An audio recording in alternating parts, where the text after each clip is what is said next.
കാതലിക്കാൻ നേരമില്ല എങ്ങനെയുണ്ട് ചിത്രത്തിന്റെ ആദ്യ പ്രതികരണങ്ങൾ പുറത്ത്. രവി മോഹൻ നായകനായി വന്ന ചിത്രമാണ് കാതലിക്കാൻ നേരമില്ലായി. മികച്ച പ്രതികരണമാണ് കാതലിക്കാൻ നേരമില്ലയ്ക്ക് തിയേറ്ററുകളിൽ നിന്ന് ലഭിക്കുന്നത്. മികച്ച പ്രകടനമാണ് രവി മോഹന്റേത്. യുവാക്കളെ ആകർഷിക്കുന്ന തരത്തിലുള്ള പ്രമേയമാണ് ചിത്രത്തിന്റേത് എന്നുള്ളതാണ് അഭിപ്രായങ്ങൾ.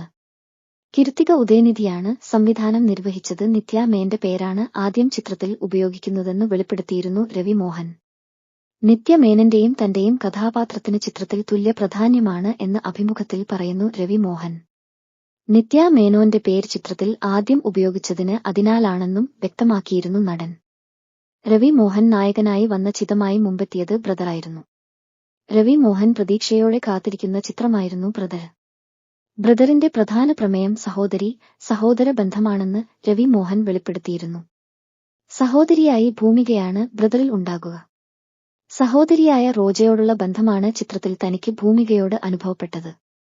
തന്റെ കാഴ്ചപ്പാടിൽ ഒരു മാറ്റം വരുത്തുന്ന സഹോദരിയാണ് ഭൂമികയുടേത്. നിയമ വിദ്യാർത്ഥിയായിട്ടാണ് ബ്രദറിൽ നായകനായ താൻ വേഷമിടുന്നത് എന്നും രവി മോഹൻ പറയുകയും ചെയ്തിരുന്നു. ചിത്രം വലിയ ഒരു വിജയമായില്ല. സംവിധായകൻ എം രാജേഷ് കോമഡി സിനിമകൾക്ക് പേരെടുത്തയാളാണെന്ന് രവി മോഹൻ ചൂണ്ടിക്കാട്ടിയിരുന്നു. കുടുംബ ബന്ധങ്ങൾക്കും പ്രാധാന്യം നൽകുന്ന ചിത്രങ്ങളാണ് രാജേഷിന്റേതെന്നും രവി വ്യക്തമാക്കിയിരുന്നു. ബ്രദറിലും അങ്ങനെയാണ്.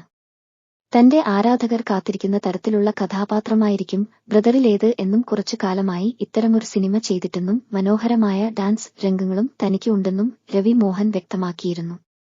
എന്നാൽ അതൊന്നും ചിത്രത്തിനെ രക്ഷിച്ചില്ല. പ്രിയങ്ക മോഹൻ നായികയായി വന്ന ചിത്രം പരാജയപ്പെടുകയായിരുന്നു.